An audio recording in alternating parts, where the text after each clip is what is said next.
Ngana lobaki na bino ngaka na kabelo. Eya emata ekita emata eksala ndenge nini ebuka na mbonge mopepe. Ngana zaka ngana kabelo ngana tingami na ngaka na kabelo ngana zo kaka bino bozo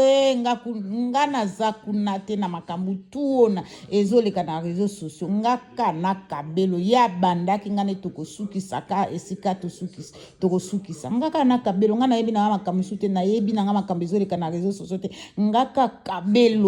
kabelo mama basuki ndenga yaka na via Karine biso to yambie na maboko ya ba or na ba diamant ye alinga pako ya lobaka ko pakola biso ba nye na bilongi na biso na ba vi na biso ngai nazozele na nesika tika kinga wana nga naza kuna te na makambo susu na kuna te ngaka na kabelo nazozela yo kabelo nazozela yo kabelo nga o naza kuna te. OK, à suivre. En tout cas, kabelo za motema mabe. Omoni yo kadisi ndenge ozosala bokozwa succès à Karine. Okozwa succès à Karine te kabelo. Okobamba na se kabelo. Okobamba na se okokweya likolo na ba escalier na wana okokweya na se okobuka na makolo ndoko regrette.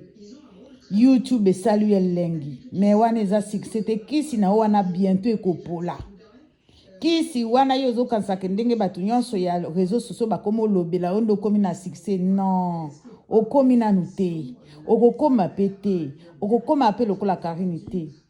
En tout cas, nasengi merci la Chine bota la mama Florence des États-Unis atindeli biso ba photo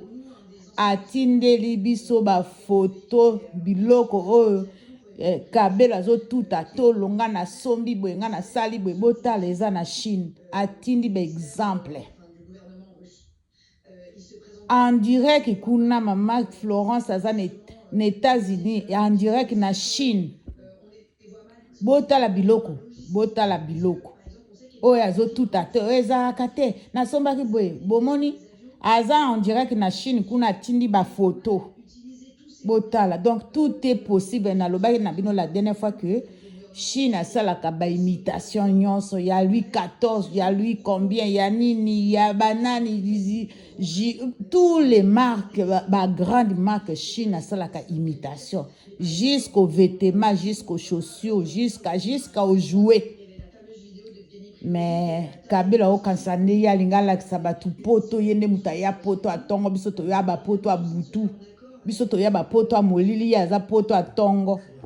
mais mutu ya poto atongo asotaka na biloko boete azalaka na mémoire ya bien. Je crois que kabelo ya basuki aza na mémoire te abosanaka kobosanaka te tango binaki na mutu ba danse ya bien yo ozalaka kozala oyaka po ozwa ba relation a Karine mais esimbi te bao bake na yo bao balingaka Karine te bao baboyi na bango bao penza bazaka ba vrai ya Karine omoni bao bake na yo baza binemi ya Karine bao baza na yo mais bao ba ye na yo te baza ba vrai ya Karine yango wana baboyi bazala pembe na yo okosala bango la même chose. OK, kobosa na te nazozela yo kabelo nazozela o mabasuki na ozela o to sisi nanu kobongisa makambo na yo te makambo na biso to yoka na ipo na ba projet ya mafuta Karine te kobosa na te yo salaka ki chroniqueuse na o na kimolili après osala siko kindoki na yo pesa bato nyonso bazwa kindoki na kati ya réseaux sociaux yo ndo ozobakisela bango su kindoki soki osisi kosala makambo wana nazozela yo kabisi kotika kinga wana à suivre.